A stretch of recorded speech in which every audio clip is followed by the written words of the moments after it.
অন্তর্বর্তী সরকারের নৌপরিবহন এবং শ্রম ও কর্মসংস্থান মন্ত্রণালয়ের উপদেষ্টা brigadier general M Sakhawat Hossain বলেছেন, চিকিৎসা ও বাণিজ্যের জন্য মানুষ ভারতে যায়। না গেলে আমাদের কোনো ক্ষতি নেই। আমাদের বিরুদ্ধে যতদিন ভারত প্রোপাগান্ডা চালাবে ততদিন সে দেশে লোক কম যাবে। দেখার জন্য যে বাণিজ্য বন্ধ আছে কিনা, বাণিজ্য বন্ধ নেই, যাতায়াত একটু কমেছে, তাতে আমাদের কোনো ক্ষতি নেই। যাতে ভ্রমণে আমার থেকে লোক বেশি যায়, যারা সেখানে চিকিৎসার জন্য যায়, তারা বাজার করতে যায়, না গেছে তাতে আমাদের কি আমাদের তো কোনো ক্ষতি হচ্ছে না। হ্যাঁ, যতদিন ভারতের আমাদের বিরুদ্ধে এই ধরনের প্রোপাগান্ডা হবে, আমাদের দেশের লোক কম যায়, আমাদের তো কোনো ক্ষতি নেই। আমাদের এখানে চিকিৎসাও আছে, আমাদের এখানে বাজারও আছে, সবই আছে, এটা তাদের ব্যাপার। উপদেষ্টা এম সাখাওয়াত হোসেন বলেন, ভারত সরকার ভিসা না দেওয়ায় যাত্রী যাতায়াত কম হচ্ছে।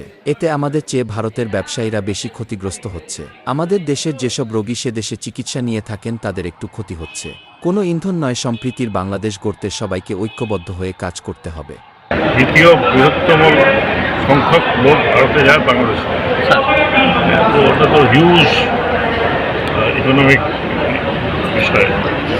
দেখতে আসলাম লোকজন একটু কম যাচ্ছে, আসছে কম, যাচ্ছে কম। আমাদের দেশে তো এমন কোনো অবস্থা নেই, এখানে এমন কোনো কিছু হয়নি যে লোকে ভয়ে আসবে না। এখানে তো লোকজন আছে, খবর খবর তো এখানে লোকেই থাকে। ওইগুলো একটু দেখতে আসলাম যে এরকম অবস্থা। পরে স্থলবন্দরের সার্বিক বিষয় নিয়ে কর্মকর্তা-কর্মচারীদের সঙ্গে মতবিনিময় সভায় অংশ নেন এম সাখাওয়াত হোসেন।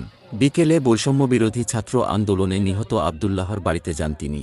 এ সময় আবদুল্লাহর মা-বাবা এবং পরিবারের খোঁজখবর নিয়ে তার কবর জিয়ারত করেন।